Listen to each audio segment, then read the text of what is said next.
primal, isn't there, about farming and farmers? And, they are the absolute lifeblood of our nation. There's something really primal, isn't there, about farming and farmers? And, they are the absolute lifeblood of our nation. Have you ever met a lazy farmer? These are people that work the most horrendous hours. They are up so early, they're toiling away. It's not glamorous, it's not particularly thanked. They do it because it's actually a way of life, particularly up north. There's sheep farmers that barely make a penny, they make a loss in some cases, but this is almost their heritage. And a tremendous sense of failure from one generation to another if you can't keep it going. And I think it's so sad that this government has such little understanding of it. This is a cabinet that is chock full of people that have never really spent any time in the countryside, probably have not the slightest understanding how family farming works. Even a Labour peer whose name I don't have tweeted today that Britain is unraveling. What began as rural frustration has exploded into a national crisis. Farmers and families are being detained under sweeping compliance laws, and even King Charles reportedly snapped after seeing footage of citizens dragged away for resisting new policies. Protests have spread from farmlands to city streets, shaking the monarchy and pushing Britain toward a showdown between government and people. These rushed emergency orders now allow arrests for questioning taxes, skipping inspections, or attending unapproved meetings with no clear way to fight back. Farmers were the first targets. Generational landowners faced sudden tax reassessments, with inspectors and police storming properties. Those who hesitated locking gates or asking for legal proof were branded non-compliant and arrested. Leaked footage spread fast. Elderly farmers in handcuffs, tractors seized, families in tears. Soon, arrests extended beyond farms. A 62-year-old was dragged from his barn for questioning a tax hike. A young Dorset couple asking their MP about heating costs were taken away mid-meeting. Even a 14-year-old girl handing out leaflets was detained. Each arrest showed a government not managing dissent, but crushing it. When King Charles saw leaked clips of riot police pinning farmers, firing tear gas, and arresting a disabled veteran waving a Union Jack, insiders say he was shaken and furious. Those present during the viewing say the king's composure shattered. Known for his measured demeanor, he reportedly struck the table in anger and demanded to know how the government could justify such actions against the very people who had built and fed the nation. For those close to the crown, it was the first time they had witnessed Charles display open fury in decades of public and private service. That reaction, while private, carried weight far beyond the palace walls. It marked a shift from quiet royal observation to the possibility of direct intervention. Though constitutionally limited, the king's outrage became the spark that sent alarm bells ringing through the highest levels of government. Following his outburst, the king took the rare step of placing a direct and urgent call to Prime Minister Keir Starmer. It was not a ceremonial gesture. Those familiar with the exchange described the tone as sharp and unyielding, with Charles making it clear that the government's treatment of its own citizens had crossed a line. He reportedly emphasized that the people being targeted were the backbone of Britain's history, the very communities that had sustained the country for generations. The weight of a monarch's rebuke, even without political authority, is not easily dismissed. For many within government circles, the call signaled that public outrage had reached a point where even the traditionally neutral crown could not remain silent. Yet, rather than de-escalate, Downing Street doubled down within hours. A public statement declared that the arrests were essential for preserving social cohesion during what it termed a national transition, insisting that non-compliance could not be tolerated in such a critical period. That phrase, national transition, only deepened public unease. Few understood what the government meant by it, and no details were offered to explain what Britain was supposedly transitioning toward. The ambiguity fed suspicion, turning a wave of protests into a surging national movement. What began as scattered outrage in rural England quickly spread to the nation's urban centres. Within days, London, Liverpool, Sheffield, and Birmingham saw streets filled with demonstrators. Farmers marched alongside students, clergy, and workers, their voices uniting under a new banner, being called the Freedom Front. Protesters carried banners stretching from Westminster to Tower Bridge, with messages declaring, "We are not serfs, stop the arrests," and "Britain belongs to the people." The demonstrations grew at a speed few expected. In London alone, more than 120,000 people took to the streets in less than 48 hours.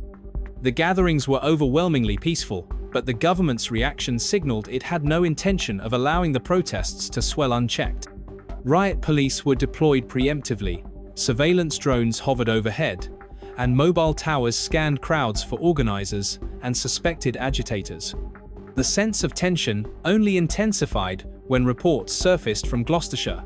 A small village council meeting, held to discuss compliance orders, was raided by state forces. Everyone present, including an 83-year-old former nurse, was arrested. Similar incidents began cropping up across the country, from Lanarkshire to Kent, including one case where a man was detained simply for posting online that Britain feels like a prison lately. Each arrest poured fuel on an already spreading fire, convincing many that free expression itself was under siege. As protests swelled, Britain's major media outlets became increasingly divided over how to handle the unfolding crisis. Some networks appeared to downplay the scale of the arrests, citing national security concerns and the need for responsible reporting. Others, frustrated by mounting pressure from government advisors, began leaking internal communications. One widely shared email from a senior editor warned staff to tread carefully, making it clear that certain stories were being softened to avoid government retaliation. This tightening grip on the press only fueled public outrage. Independent journalists, bloggers, and digital outlets broke ranks, publishing first-hand accounts, videos, and testimonies that painted a starkly different picture of events. These raw reports showed communities gripped by fear and confusion, and the mainstream media's reluctance to tell the full story deepened the belief that Britain's free press was under quiet siege. Amid the uproar, Reform UK began to surge in popularity. Once seen as a fringe movement, it quickly became the rallying point for citizens desperate for an alternative. Nigel Farage, whose fiery speeches had long polarized the electorate, suddenly found himself drawing record crowds. His calls to resist what he described as the emergence of a police state echoed far beyond village greens and social media feeds, uniting farmers, small business owners, and former Labour supporters under a shared demand: roll back the arrests and return to a government that serves its people. In the days following King Charles's private confrontation with Starmer, the situation escalated dramatically. More than 700 arrests were confirmed under a little-known policy called the Emergency Public Order Compliance Directive. The measure had been pushed through Parliament only weeks earlier, without public debate, and with minimal media coverage. Its language was deliberately vague, granting sweeping authority to law enforcement to detain anyone suspected of organizing disruptive gatherings, spreading, destabilizing opinions, or failing to cooperate with government outreach teams. These criteria were so broad that almost anyone could be targeted. Citizens posting online about rising food costs, elderly residents refusing to answer survey teams at their doors, and even children repeating phrases they had heard at protests were flagged for detention. As arrests multiplied, existing jails began to overflow.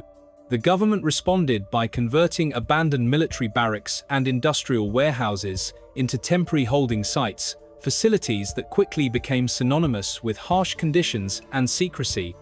Reports from Kent revealed detainees kept in freezing environments with little access to food, medical care, or legal representation.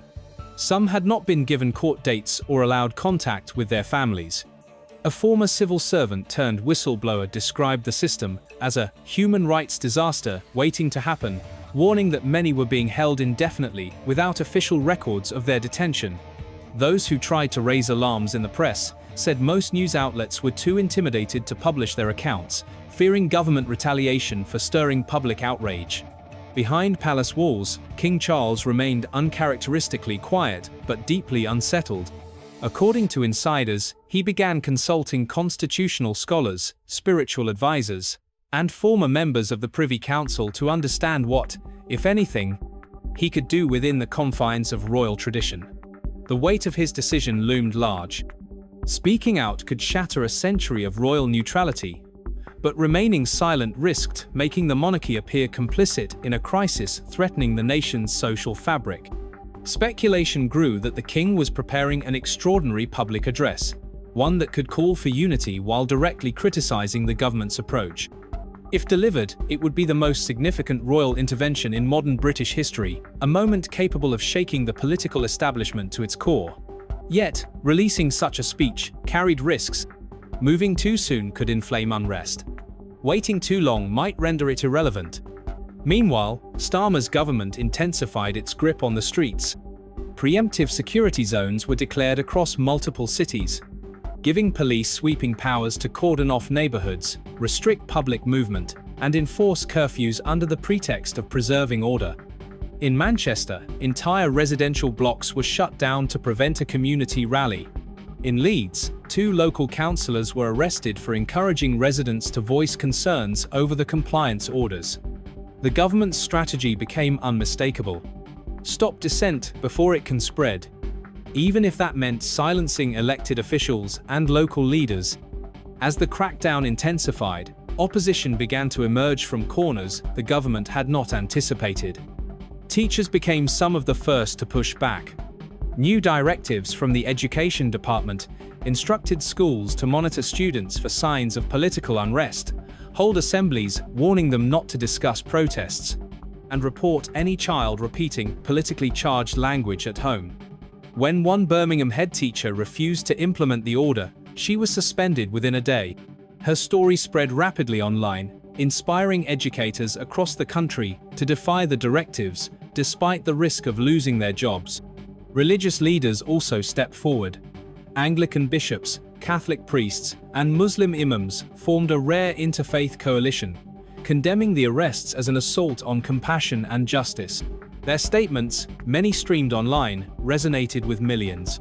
A sermon by one London bishop declaring that a government criminalizing peaceful resistance no longer serves its people became a rallying cry across social media platforms, fueling a digital movement that bypassed state-influenced media channels. In response, the government tightened its control over the internet. Several independent news websites were flagged or restricted under new compliance policies. Influencers and creators who spoke out found their accounts throttled or suspended. Leaked reports suggested tech companies were being pressured behind closed doors to comply with undisclosed government content guidelines. Yet, despite the growing surveillance and censorship, grassroots movements expanded. Reform UK's local chapters tripled in size, community legal aid clinics sprang up to defend detainees, and underground publications were distributed by hand on streets, trains, and even church steps, ensuring the public continued to hear unfiltered voices. Each day brought new images that inflamed public anger. One video showed a mother screaming as officers pulled her teenage son from a peaceful demonstration. Another captured a retired RAF officer, still wearing his service badge, arrested outside a post office for refusing to remove a small protest pin from his jacket. What once shocked the nation had become routine. For many, the normalization of these scenes was even more terrifying than the arrests themselves. Inside Whitehall, the strain began to fracture the government's facade of unity. Leaks from civil servants painted a picture of fear and discontent behind closed doors. Some senior officials were reportedly alarmed by the scale of the crackdowns, but too intimidated to voice dissent. Internal polling, revealed in a leaked Labour Party memo, showed public confidence at historic lows. One line, highlighted in red, captured the party's growing panic: the people. It read less like a note for analysis and more like a warning of a tide turning against them.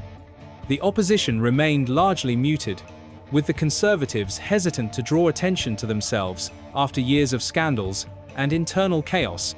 But others, from independent MPs to regional leaders and public figures, began filling the void. They abandoned party rhetoric, speaking instead about morality and accountability.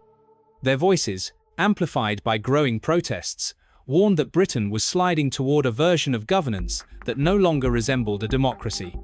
As the protests swelled and public outrage reached a fever pitch, a new force emerged beyond party politics. Reform UK, bolstered by civil liberties, lawyers, whistleblower networks, and community leaders, formed what became known as the Shadow Front. This was not a political party but a coordinated resistance, tracking unlawful detentions, challenging cases in court, and organizing aid for families torn apart by the crackdowns. Underground broadcasts and encrypted live streams spread updates across the country, bypassing state-controlled channels and keeping the movement alive. In response, Parliament passed the National Integrity and Unity Act in a late-night session. The sweeping legislation granted ministers the ability to detain citizens indefinitely, seize private property, enforce mandatory surveillance registration, and establish a new body, the Office for Domestic Stability, quickly nicknamed the Ministry of Control. Government-controlled media hailed it as necessary for national security, while legal scholars called it a direct assault on Britain's democratic foundations.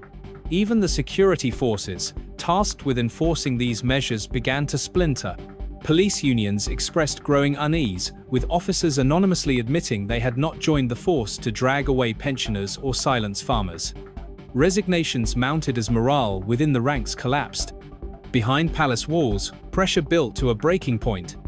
Insiders claimed King Charles had already recorded a public address, a plea for unity and a return to the rule of law, but was holding back, weighing the risk of sparking civil unrest against the danger of remaining silent. Meanwhile, international human rights organizations warned Britain's descent into authoritarianism threatened regional stability. With protests growing, the government hardening, and the monarchy on the verge of stepping into the storm, the country stood at a knife's edge, its next chapter hanging on a single decision. If you enjoyed this breakdown, please like and subscribe to the channel. Watch more videos here.